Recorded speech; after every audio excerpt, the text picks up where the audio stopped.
Hello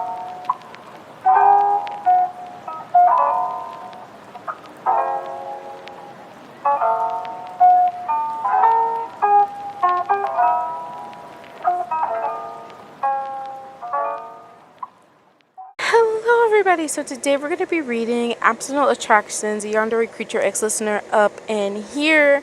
I know it's been a hot minute since I've read it, but there's so many news stories coming out, and I haven't even uploaded the news story that we're supposed to read yet.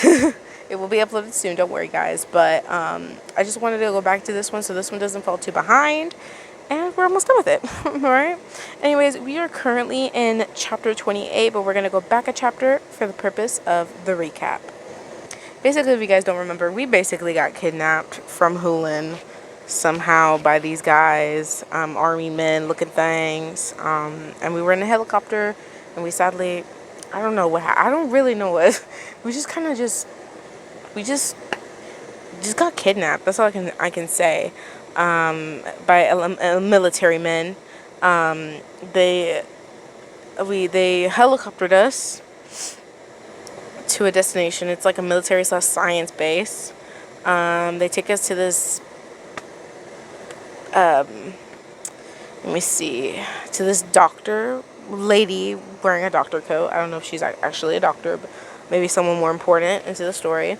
Continuing on, we end up going into this other room where they stripped us, got us naked, whatever, showered us somehow, and did some soap, etc., and we got new clothes on. And then they forced us into the other room where there's other people that we don't know or anything, and they just look real sad. And we're like, who are you guys? Like, and we're about to find out who they are. So, let's get into it, guys. Now we're officially into these warnings. So, guys, you know the alert for this, especially for this fanfic. There's going to be a lot of warnings in this one. So first, there will be a lot of sound effects that may be unsettling, like shooting, missiles, roaring, a lot of monster roaring, fighting, blood, like just water everywhere, like just a lot of loud sound effects that may be unsettling, and like I'm talking like SCP alarm going off. Like, it's gonna be loud in the story. A large, ginormous sea creatures, and just how the ocean in general, there might be a phobia for that, so I'll put that up there right now.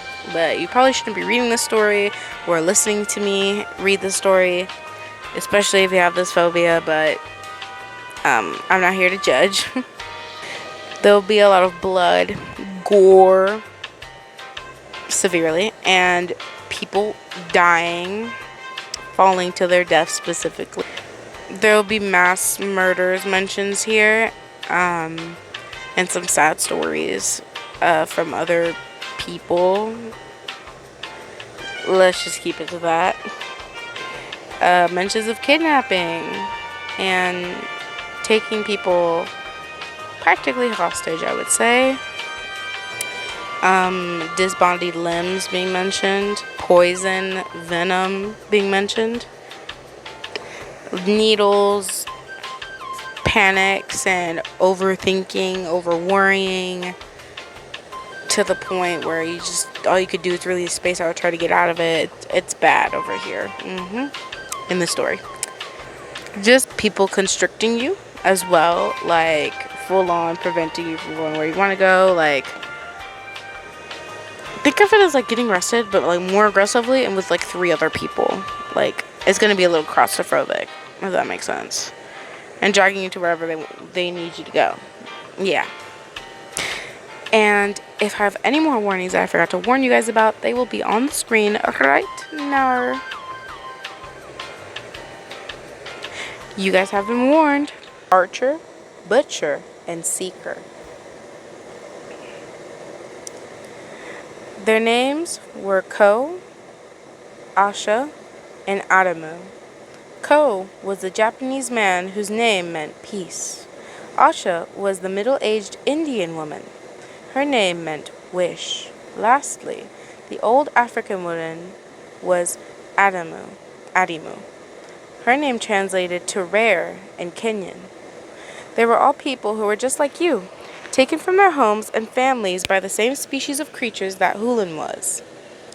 They had met the monster beforehand, not knowing yet just how monstrous they were, and once an obsession was formed, they were taken down to the abyss, just like you. They told you their stories about their abyss keeper. That's what they like to call the Hulan's kind. You did not think about it too much, but went with the name anyway. They told you that this was a base to help save people who had been taken by abyss keepers. Also, that it was safe from the monsters because it was in an area with the creatures that abyss keepers always avoided. Asha had been with her abyss keeper for 20 years. She was 25 when a monster worthy of a Lovecraft book came out of the ocean. Her village was so frightened. They did not know what to do. They decided that to save the majority of the people, they would sacrifice a fair maiden to this water god. She was tied up and tossed into the ocean. You teared up at her story, listening to how she described plunging into the dark water, squirming and crying. She scared when her crimson eyes of her beast opened up in front of her and took her in her form for the first time, wrapping his tentacles around her and dragging her down into the dark waters. She called him a long-ass name, which in Hindu meant archer. Ko told his story next, about how he was 23 years old and considered himself somewhat lucky because he was only kept by his abyss keeper for a little over a year. His story was about him meeting a young Japanese girl with a beautiful eye mutation. Her eyes were completely one color, dark purple. Her name was Chihiro? I must say Chihiro. Chihiro, which in Japanese was seeker. She was young and shy, often ridiculed for her mutation. Ko, however, thought it was the most beautiful thing he had ever seen. He fell in love with her and she him. Things started to become weird when she started getting possessive, not allowing him to even see family members anymore. He wanted to talk to her about this problem, and she lured him away to the beach, where she finally revealed her true self. That this girl who he had fallen in love with was not who he thought she was. That she was just a corpse this whole time, and the mutated eyes were really the eyes of a monster all along. He was dragged into the ocean that same night. It was Adamu's story that pulled your heart at the most, though. Her and the abyss keeper that she named Githnaji, which meant butcher in Kenyan. She was 16 in her oceanside village in Kenya when a water demon bursted out of the water and started to devour her people. One by one, they were grabbed by the tentacles and thrown into the mouth of the beast, where they were ground by rotating teeth. She tried to run with her mother, but when her mother was taken, she stopped. Dropping to her knees, said the butcher took one long sniff at her, staring at her with his dark green eyes, and grabbed her too. However, she was not thrown into the grinders as the rest of her people were. She was held in one tentacle as the beast continued to destroy her village, eating her people. She had to watch in horror as everyone she had ever known was eaten alive in front of her, their blood spilling all over her. The butcher took her down into the dark, where he kept her for 67 years until she was rescued just last year at the age of 83. You could just not believe it. People who have gone through the same things as you, and some of them much worse or much longer. You could not help the tears that fell down your cheeks. Asha came and sat next to you on your bed, bringing you into her arms and resting her head on your chin when you leaned into her touch. Ko helped walk Adamu over to your bed, where she also took a seat next to you, and grabbed your hands in her old shaky ones. Tell us your story, YN. Asha said in her Indian accent. You sniffed and looked into the eyes of each one of them. You had met them only about an hour ago, yet you feel like you had known these people your whole life. You felt closer to these people than anyone else you had ever known. You took a deep breath and told them your tale, about your job at the underwater base, your team and what you did. You told them about Hubert, Jack, Paul, Robert, and Maria. Hate those bitches. You told him about the first finding Hulin and the adventure you had studying him. You told him about everything that happened after, quickly speeding through when Hulin first took you, mentioning how Hulin took control of Hubert's corpse to try and make you feel more comfortable around him, choking up when you got to your escape attempt, how you almost died from your body's reaction to Hulin's venom, how sick you were for an unknown amount of time. The only way he was able to save your life was to remove your leg entirely. They listened attentively the whole time, all all holding on to you tightly, while Ko quietly translated what you were saying to Adimu.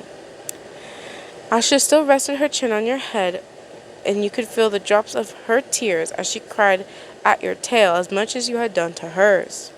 You told them about Hulin bringing you to the beach, and getting better slowly over time. You knew it was obvious to them about how you had grown fond of Hulin, and eventually coming to love him. You saw Ko's shocked face about that part as you finished your tale. Hulin was bad at first, but he slowly got better over time. You tried to convince them. Yes, there is things you would never forgive him for, but he was good now, except for the part about killing people for host. You wish he did not do that, and that's also something you'd never forgive him for. You looked into Asha's eyes as she grabbed your cheeks in both of her hands and lifted your head to look at her slightly plump face. It's all right, YN. I too, over time, had grown to love Archer, and when I was first brought here, it took me a long time to get out of the mental hold he had in me. It was a while, but eventually, I started to see the things about him again that made him not worthy of love. She said calmly. You started to cry again and shook your head hysterically. No, you don't understand. I already said Hulin was bad before, but he's good now. I just need to convince him not to kill any more people for host, and then everything will be all right, you said to them, not failing to miss the concerned looks that they all passed by each other as you talked about going back to your abyss keeper. Ko started to say something, but the door squeaked open again, and a couple of armed men brought in 4 trays of food. Your mouth immediately started to water at the smell of spaghetti. It had been so long since you had anything other than seafood or island fruit. To eat, everyone went to eat their own. Oh my goodness. To eat, everyone went to their own beds. You practically ate the whole thing at once, feeling good not to be eating fish. You were done before the others were even a quarter of the way through with their dinners. Once you were done, the men took your tray and exited the room, laying down on your side as you watched the others eat. You hoped more than anything that Hulin was okay. You were so worried for him right now. Granted, you were glad to meet people that you could feel this comfortable around. But Hulin was really hurt by that gas, and you wished that he would come and save you soon. Eventually, before you even knew it, you had fallen asleep on the soft bed you'd been laying on. Interesting. See, those people are valid right there. I think we should listen to them, honey. Especially a lady that had to be there for 65 years. Damn. Questions of a beast answered. Warning, use of profanity. Thank you. You were in full-on tears now. Days and days had gone by, maybe even a week, and not even a peep around the compound that could even be translated as Hulin's here. What if he was so hurt that he had just been laying on the sand again, not even able to move after what the gases did to him? Or what if he did come and all those people hurt him so badly? You could not stand all of these thoughts running in your head about Hulin being so hurt for a second time so soon. It got to a point where all you could do was just pace the big room that the 4 of you shared. When you weren't pacing, you were rocking yourself back and forth on your bed. The other 3 people were really good people in this regard, having absolutely 100% patience with you, helping you calm down in any way they could too. Asha was an angel. She would hold you tight when you cried, which was all the time. Just the way she acted around you, it was almost maternal. Whatever she was doing, it definitely would help. Over the days, every single day, the armed men would come and take you back to that doctor lady. She was also always fussing about your eyes, which made you wonder. Salt water did not sting them anymore. Plus, the gas that was burning Hulan did absolutely nothing to you, except for making your eyes burn in water a little bit. You wondered if there was a side effect from some of the venom Hulan had put. Whoa, whoa, whoa! What happened here? Ghostfinger, you better stop right now, Ghostfinger. You wondered if this was a side effect from some of the venom Hulan had put you in during the time you were with him. He has not injected you with any ever since he took you out of the abysmal cave. The only 3 times you remember getting venom injected in you was when he first took you from the base, when you tried to escape, and when he used it to knock you back right out afterward. It did not matter though, because you were taken to the doctor a lot, only to have her fuss over your eyes for hours. Each session, leaving your eyes burning more than the last session. You would always be greeted with the comforting faces of your new friends soon afterward, though, and that helped you ignore the burning in your eyes. Even if they weren't so understanding of Hulan, they were still really kind to you. You appreciated that, and you hoped that they knew that. Asha and Co would sit down with you and help you teach some words in Swahili, which was Adimu's native language. They taught you some of the basic words. That way, if she or you really needed something, then you would be able to understand her. You did not know how the other 2 knew the language, but you weren't complaining. It helped you take a lot out of your mind. Yes, you were still absolutely worried sick for Hulan at all times, at least somewhere in your mind, but it really helped you focus on something else. Otherwise, you would be back to pacing around your bed again and rocking yourself. The other 3, knowing the drill by now, did all they could to keep your mind occupied. The one thing that none of you talked about was your abyss keepers. It was kind of an unspoken rule among the 4 of you. Even though you really would have liked to talk about Hulan, you resisted the urge.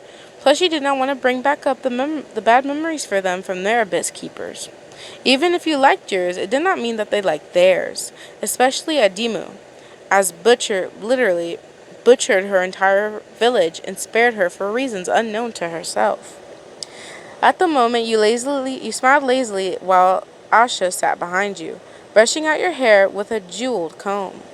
Adimu sat in front of you, stroking pointing at spots on your hand while she talked about something that you could not understand in the slightest. Ko sat on his bed at the side of your little ladies group, writing in what could be some type of diary or journal. It was brown with darker brown and gold linings. The pages looked old and almost medieval-like. He wrote fast, too, like he had to quickly get it down on paper before something grabbed him and took him away. You kind of space in and out for a little bit, only paying attention to the teeth of the comb that untangled your mess of a hair, the soft but wrinkly hands that held onto your own, and the frantic writing on the pen on paper. After a minute of this, a thought crossed your mind and was out of your mouth before you could even really think about it. Why are we even here? You asked of the 3 of them. Everything stopped at your question. The brushing, the hands, and the scratching. There was a bit of silence, only broken by co-translating what you had said to Adimu. You could not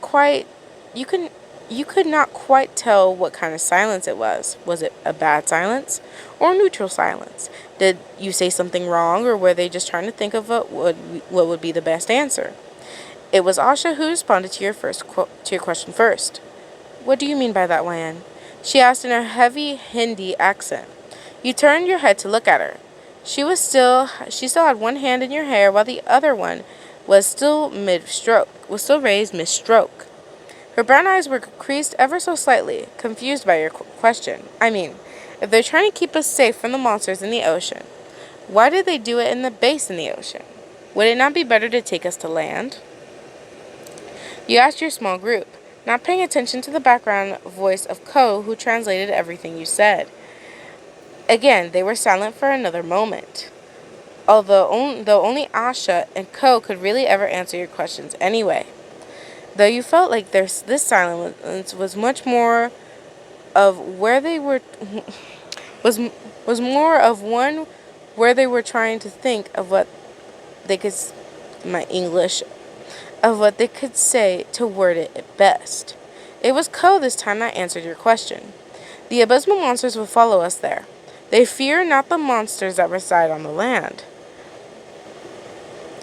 Here, though, in the territory of a beast they know well and is difficult for them to fight, it is easier to protect us here, he explained. You took in his words with careful thought and kept nodding as he spoke. Do you know what the creature is? You asked your second question, to which Ko shook his head, but then nodded towards a movement behind you. I know a little, said Asha's voice coming from behind you. You turned slightly so you could get a better angle of Ko and Asha.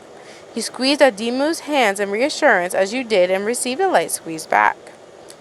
You turned your head so you were looking right at the Indian woman, looking deeply into her brown eyes with your eyes. I saw it once when I was taken to one of the subsurface levels just a little under 2 weeks ago. They have big glass windows in some of the rooms in the halls. I was being walked down on one of the halls when it swam past. It was ginormous. It startled me so much at first that I almost missed it. I almost lost my head when I saw that it was another abyss keeper. You gasped a little at her words, but she kept going. It's tentacled, and they were swaying in the water like jellyfish tentacles, and it was drifting rather lazily past, even though it looked right into my eyes with its own dark blue ones. This time you jumped back and let out a sharp intake of breath. Your heart felt like it was trying to pound out of your ribcage, and it got very hot and hard to breathe. The world around you got small and loopy, and you almost tipped over, but Ko, jumping off his bed, and catched you before your head hit the ground and split open like a melon. All three of them were talking at once, and it hurt your head a little because, in their panic state, they were all talking in their native languages. After a minute of catching your breath, Ko helped you sit up, and you looked right back at Asha with wide, panicked eyes. Blue eyes? You sure it had dark blue eyes? You struggled out. Asha, startled by your reaction to this news, looked almost as frightened as you, but nodded her head up and down hurriedly. You said a little under 2 weeks ago. Did you see its side? Like it had possibly received wounds from one of its ribs. You asked while your voice got higher pitched and quieter with each word as you ran out of breath. Her eyes changed from a look of startle to shock to a look of surprise and confusion. She furrowed her brow at you before slowly nodding her head up and down. Yes, in fact, that is exactly what I saw, she said slowly. Her breathing stopped for a second at her words, then slowly started to pick up and get faster and heavier after each breath. This was no coincidence. Blue Eyes had been after you from the beginning, trying to take you away from Hulin. You just did not know it was to take you here. In fact, now that you thought about it, Blue Eyes took you to the same part of the beach where the soldiers did. They flew in the same direction Blue Eyes was dragging you in. Blue Eyes was never trying to take you for their own or to kill you as you thought so. They were trying to bring you here to take you from Hulin. That's how the soldiers knew where to find you. Blue Eyes must have let them to you when they knew that they could not beat Hulin. Adimu was frantically speaking in her native language while turning your face, rubbing your cheeks with the palms of her hands while she tried to get you out of your daze. All three of them attempted to get you back to Earth, but it was just all loud ringing in your ears. All the shouting must have alerted the soldiers to something being wrong as the door squeaked open and the three came in, one only taking a glance at the situation before going right back out the door and down the hallway. A minute later, they returned with the doctor lady, who came in with a syringe filled with a bright yellow liquid. At the sight of the needle, bright flashes from the past flew behind your eyes. The black liquid dripping from claw-like nails as he punctured your neck while Jack and Maria ran down the hallway to try and escape with their lives. The legs sprouting out from behind you as you try to climb out of the hole onto the sandy beach, large fangs piercing the flesh of your thigh. The spider that had opened its mouth and exposed all of its shark-like teeth, flipping you over in your stomach and biting the back of your neck, making your world go black. Your leg was mostly black with bright, angry red skin, pulsing with venom that slowly killed you. The large claw that clamped onto the dying flesh and separated the whole infected limb from your body. The flashbacks brought up a fight or flight instinct, and you shot to your feet, backing away from the approaching doctor with wide, wild eyes. "Stay the fuck away from me, you whore!" you shrieked at the doctor and armed men approaching you. The men lunged at you and secured you in place for the doctor, who was getting a good angle at your neck. You thrashed and cried for them to let you go, for the others to help you from this. It was all ignored, and you cringed at the needle that was jabbed into the vein in your neck. You didn't know if this is what they wanted to happen, or if the doctor mixed up her injections, or if it was a result of the leftover venom in your body. But as soon as the needle was out of you, this rage filled your body, and you flung both of the armed men away from you and into the walls with a loud thud. The doctor shouted something, but your flight instincts kicked in as you shoved past her and ran out of the door and into the hallway. You did not know where you were going. You could only keep running, even if it got you nowhere. You opened a door that had a set of stairs leading you down. You did not want to go down, but your body would not stop. You practically jumped down the stairs, going deeper and deeper into the levels far below the surface, until there were no stairs to go down in. You heard the sound of heavy footsteps thundering down the steps above you. So you crashed into the door and bolted through it into a more big glass hallway. The water outside was a dark medium shade of blue with just a tinge of green to it. You ran down the right passageway, ignoring the sounds of men following you. Ahead of you, the hallway changed to where you could only go right or left, but no longer straight. You reached the T-path and went to turn in whatever direction your body went first, when a large shadow suddenly enveloped your form. You looked up with wide, frightened eyes at the glass in front of you, only to see two gigantic blue pupilless eyes narrow at you. Fear, unlike anything you felt before engulfed your whole being.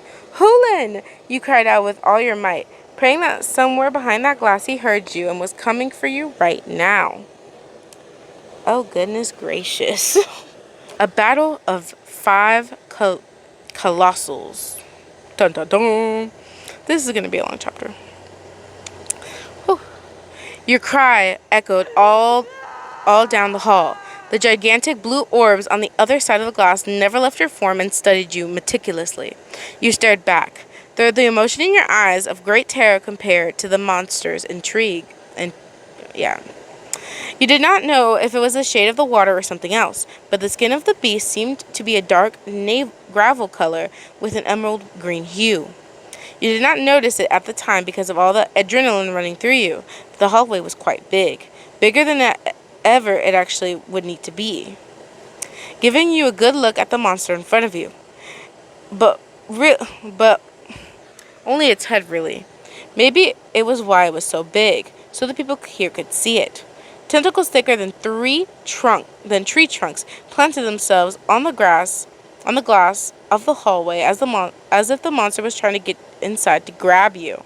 The little suckers on it squirming a little bit as they were pressed against the clear walls.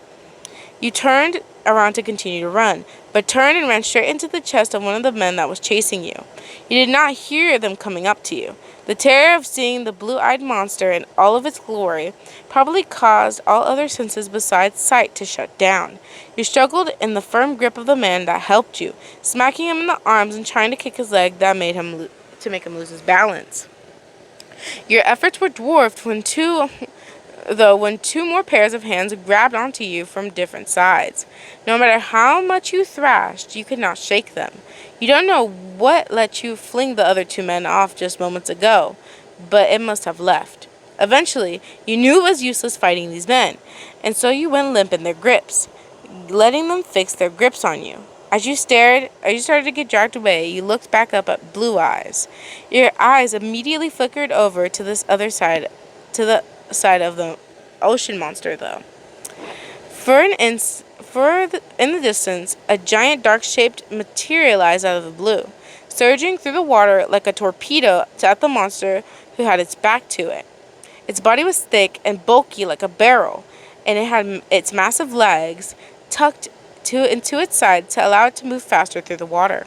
The tentacles around its maw moved in wave-like motions as they spread to allow the teeth to access to flesh. Joy filled your body at the sight of your hero finally coming to your rescue. With the blue-eyed creature distracted by you, he saw his chance to jump on it. As the creature got closer, however, your smile dropped as you realized that was not your hero. This creature had glowing crimson eyes. You knew that it was not Hulin. It was Archer, guys. Or in Hindu, it was Archer. Ashes, Abyss Keeper. Blue Eyes must have read your expression well because it turned its head and roared at the approaching intruder. The roar sounded much like the tune of a whale, but with the rocky grind much like a tiger roar. The blue-eyed creature surged forward, its own face tentacles flying out of the way. They crashed into each other and bubbles sprayed out in all directions, enveloping the two of them in a white cloud. Right then and there was a loud siren started wailing all throughout the base, alerting everyone to the arrival of the crimson-eyed beast. The men around you started shouting at each other, two of them pulling out radios and talking frantically into them. You could not make out what any of them were saying over the sound of the siren and all of them talking at once. They started dragging you away even faster now, the dark hallways zooming past as they thundered back the way you came to the staircase. They were dragging you by the elbows backwards as they did. Your feet and calves were being dragged on the soft metal floor as you were moved. Once you reached the staircase again, they lifted to your feet and started pushing you up the steps. The sirens were getting louder now, as you got closer to the speakers that released them. They dragged you back up to the fathoms of the ocean until you reached the floor where you were kept on with the others. They charged through the doorway and continued shoving you down the hall until you reached the room with the others. The first thing you saw as soon as the door slid open was their scared and concerned faces. You were pushed into the room and the door was shut and locked behind you. As soon as it screeched shut, Adimu waddled over to you on her small old legs, saying something frantically in Swahili, most likely scolding you for running off like that. She reached up and took your face in both of her shaking hands and dragged you down closer to her height. She inspected you with her dark brown eyes much like a grandmother would with her own grandchildren. You reached up and grabbed softly onto her hands with your own, moving your thumbs up and down in reassurance to the worried old lady. The other two came up behind her. Wine, what is happening? Is that alarm because of you? Ko asked with wide eyes. You shook your head and looked over at Asha with grave eyes. Archer is here, you whispered. Asha's eyes went wide. Her whole body stiffened and her jaw dropped in fear. Tears welled up in her eyes as she started to shake and sob. Ko came to her and wrapped her arms around her plump form, holding her close as she shook in his hold. Just then, the whole base shook with a thundering boom, as if something had crashed into it. Yelled onto Adimu as she would not topple over, and Ko and Asha did the same for each other. The lights in the room flickered until the shaking stopped. When it was all over, you held on tightly to the old woman. Hapana, she said darkly, which Ko taught you the word for no in her language. She shakily stepped back so she could take all of you in. Wote wapo hapa. I hope I said that right. She said next, to which, after a gasp left his lips, Ko translated for you. They're all here. He said shakily, to which your eyes widened painfully. Just then, the base shook again, this time harder and causing you all to fall over. The lights flickered out and did not turn back on even when the tremors stopped. Is everyone okay? You called to them in the darkness, to which you only heard groans. The door struggled open, and lights from flashlights beamed all on your figures. More armed men came in, grabbing you all and lifting you to your feet, telling you to get up quickly and follow them as fast as you could. You were all held onto firmly by soldiers of your own as they led the bunch of you out of the room and down the dark hallways. The alarm was still wailing, and it was starting to give you a headache. However, you were more concerned about the roars of beasts you could hear over it. The soldiers led you to a door that, when opened, revealed a ready helicopter on a landing pad. They all pushed you into the cloudy daylight to where you discovered that the whole structure was slightly rocking to do the dwarf due to the dwarf tsunamis from the raging battle in the water. Water was everywhere on the ground, and the waves lapped over on the sides of the walls surrounding the landing pad. Water was absolutely freezing and slightly red. Okay. There was sounds of roaring waves and missiles shooting in the air. You could not even hear yourself think, even if you were thinking, that is. Fear racked your whole body that you just let yourself be dragged into the helicopter where the soldiers pushed you and the other three in.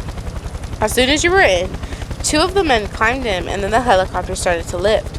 The four of you held tightly onto one another as the soldiers positioned themselves on either side of your little bunch. Once in the air, you saw the horror of what was going on in the water. The whole ocean seemed to be a swirling pool of white and red water. Dark shapes swirled underneath as beasts of gigantic sizes battled each other. Bright flashes from the big guns in the base, followed by large explosions in the water where missiles were struck. Okay. This was happening all around the large structure of this gigantic floating secret military base, and you were smack dab right in the center of the vortex. You cried out as the water suddenly splashed over the helicopter and onto everyone as one of the beasts surged out of the water right next to the hovering craft. These things were so big that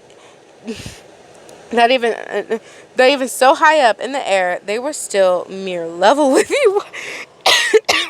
They were still level with you. The monster that jumped out of the water screeched and roared in pain and anger as it clawed at the slightly smaller form that was attached to its back, wrapping its tentacles around the face of the bigger one and biting onto the back of its neck. Oh my god. My throat's killing me here, guys. The slightly smaller one had dark, almost black skin, with purple fish spines all down its back, arms, back, and even along its jaw. Small wings were tucked on its back too, and with that, you also noticed that the one it was biting had wings of its own and was flapping in an attempt to throw the smaller one off. The larger one was finally able to reach its thick arms behind its back and grab the smaller one, who gave out a high-pitched squeal as the larger one dug its paw into its skin. The smaller one was thrown into the water before it disappeared under the raging white water. The beast straightened its back, as if it was standing on two legs, looking over at the hovercraft that carried you all. It was Blue Eyes, who had blood dripping all down its neck and back, falling into the waterfalls in the water below. Its attention was diverted from you, although as a smaller, darker one jumped back out of the water at Blue Eyes. Its small purple eyes filled with nothing but hate. It leaped at Blue Eyes, but the much larger creature reached out and grabbed the smaller one by the face, diving back down in the water and causing them both to disappear. The helicopter started to rise again, bringing you all up higher and higher, letting you see all more of the base and all the chaos that was going around it.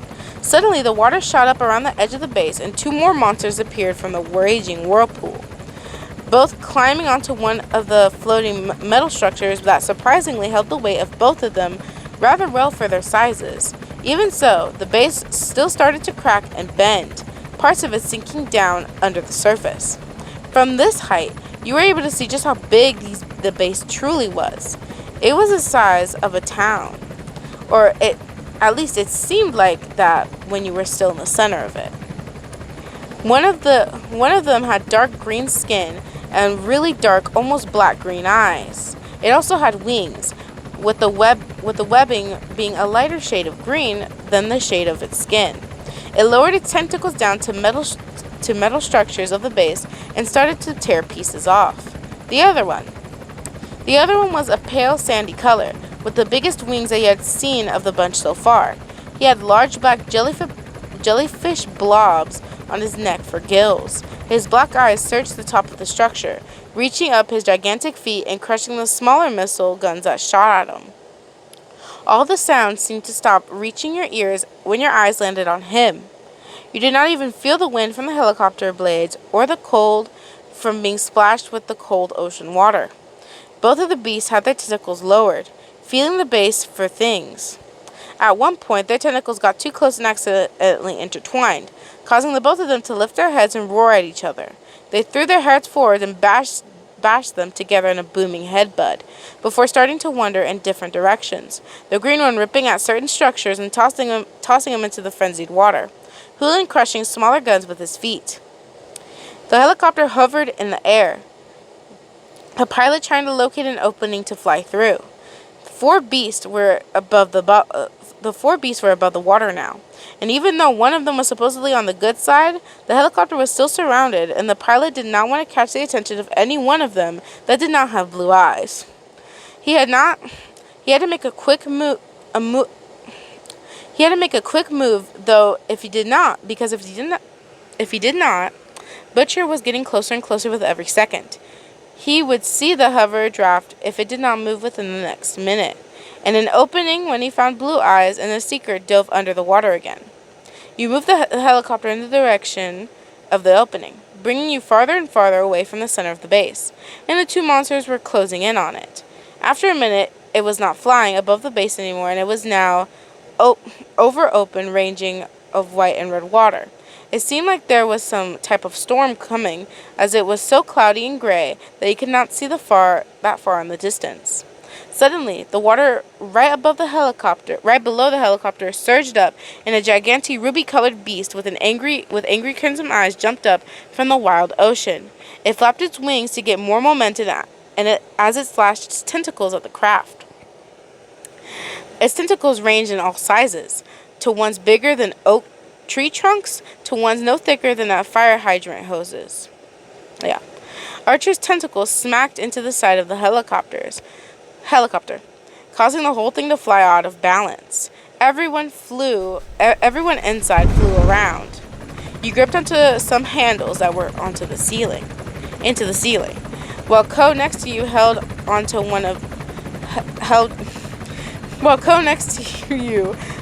one with his left hand while he held onto a demu with the other. His face was scrunched up as he struggled to keep the old lady from flying out of the flying craft. Both of the guards who were on both sides were flung out of the helicopter, where they no doubtedly fell to their deaths in the water far below. The pilot straightened out the craft, and you were able to help Asha up and help her reach one of the other handles. That was one of the fire hydrant hose, tentacle size, slipped into the cabin and wrapped around her waist. Her eyes went wide before she was pulled out of the helicopter with a scream. You screamed out for her, only to watch as the ruby beast lowered her to his eye height and gazed at her with hateful, obsessed eyes. No sooner than that, its body was suddenly thrown forward as an able missile on the side of the base turned their aims at the creature and fired. It roared in rage as its body was engulfed in explosions. Then there was the loudest sound you could have ever heard as the biggest one shot the missile right into the back of the creature's head. The explosion itself was not that big or effective. It was more of the impact itself, blowing the back of the skull and effectually killing the creature instantly. In reaction to its brain exploding, all the muscles in the creature's body tightened only for a second before released. Only a second was enough, though, and Asha was crushed in the tentacle that held her. You screamed as you saw blood fly from the fell-sheep pulp that was once her body. Tears streamed down your face while you watched the corpse of the creature sink into the ocean with a splash. You saw the giant gun turn with mechanical clanking and aiming at Butcher, who, witnessing how it easily killed Archer, turned tail and dove right back into the ocean, where he did not resurface. You looked back to see where Hulan was, only to see that he was no longer on the surface of the base either. However, unlike Butcher and Seeker, he did not dive and keep swimming away. No, he was going to get his mate back. He jumped out of the water right in front of the helicopter and started to try and grab it. Everyone in the cabin was thrown around again as the pilot dodged all attempts to be grabbed. Hulan roared in anger as the craft surged backward, evading his grasp. You gasped as you heard the mechanical clinking again, Looking over, you saw the big missile turning to aim at the big black-eyed monster. Hulin, no! You screamed at the beast. Even if he could not hear your small voice over the sound of the helicopter blades and his own roaring. Hulin, stop! It's going to kill you! You screamed after your first attempt at warning him failed. You cried all the harder as you saw the gun aligning in place and starting to fire up. 3 things happened at once. You screamed at Hulin one final time to dive. Hulin got a hold of the craft, and the gun fired. At the sounds of the fire, the big beast turned its head. It's because as he turned his head, that the missile did not hit him square in the head and blow it apart. Instead, it skimmed on the left side of the head and tore the whole left side of his face off. Blood and tentacles splattered everywhere as the boom almost made your eardrums explode. Hulin let the craft go and fell backward into the ocean. The bones of his skull, along with the whole side of his face, were now exposed, but he was not dead. He looked down from the side of the craft as he lifted his arms up, reaching for you in one final attempt to reach you before he sunk down into the ocean. No! You screamed and almost threw yourself out of the helicopter. However, 2 strong arms wrapped around you and kept you in place. You cried and screamed for Ko to let you go, but he did not. I'm sorry, guys. I could not scream that loud, so I do apologize for that. I have to be kind of quiet right now. People are sleeping and all that. So, but anywho, this is the epilogue.